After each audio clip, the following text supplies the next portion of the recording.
নমস্কার বন্ধুরা, পোর কিচেনে আবারও সবাইকে স্বাগত।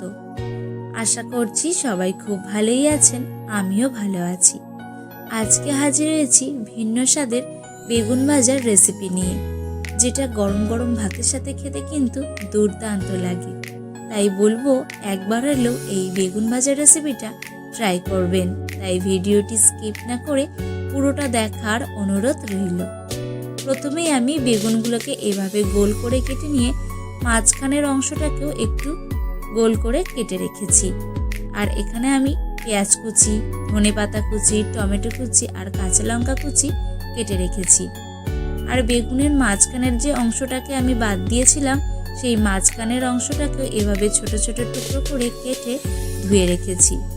এবার এখানে পেঁয়াজ, টমেটো, ধনেপাতা আর লঙ্কা কুচিগুলোকে এই বেগুন কুচির মধ্যে দিয়ে দিলাম। আর তার সাথে দিচ্ছি স্বাদ মতো লবণ, হাফ চামচ হলুদের গুঁড়ো,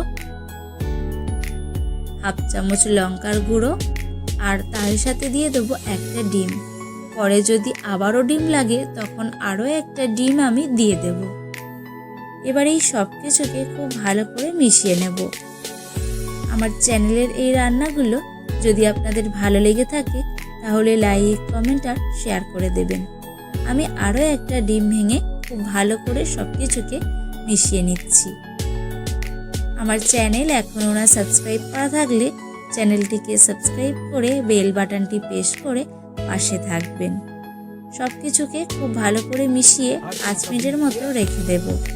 আর এখানে যে গোল করে আমি বেগুনগুলোকে কেটে রেখেছিলাম, সেই বেগুনের মধ্যেই সামান্য একটু লবণ, হলুদের গুঁড়ো আর লঙ্কার গুঁড়ো খুব ভালো করে মেখে নিয়ে এই বেগুনটাকেও মিনিট 10 মতো রেখে দিতে হবে, এইভাবে ম্যারিনেট করে।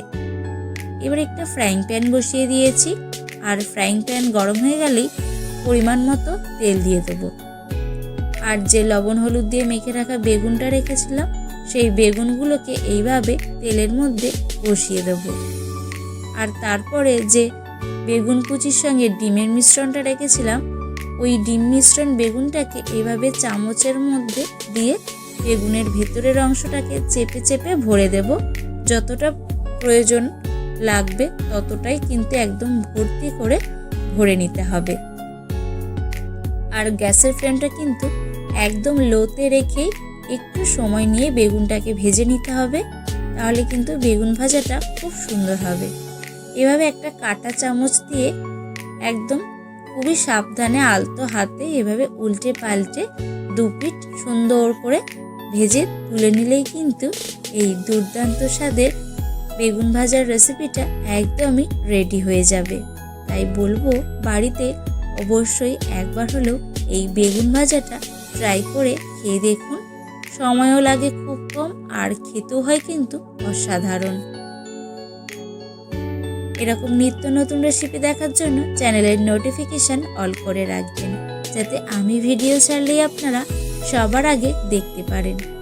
এবার গরম গরম ভাতের সাথে একটু আলু মাখা আর কাঁচা লঙ্কা, তার সাথে এই বেগুন ভাজাটা একবার মেখে নিয়ে মুখে তুলে খেয়ে বলুন তো কেমন লাগলো। আজকের এই বেগুন ভাজার রেসিপিটা আপনাদের যদি একটু হলেও ভালো লেগে থাকে তাহলে লাইক, কমেন্ট, শেয়ার করে দেবেন। আজ এখানেই শেষ করছি, দেখা হচ্ছে অন্য কোনো রেসিপিতে। ভালো থাকবেন, সুস্থ থাকবেন আর পোর কিচেনের সাথেই থাকবেন।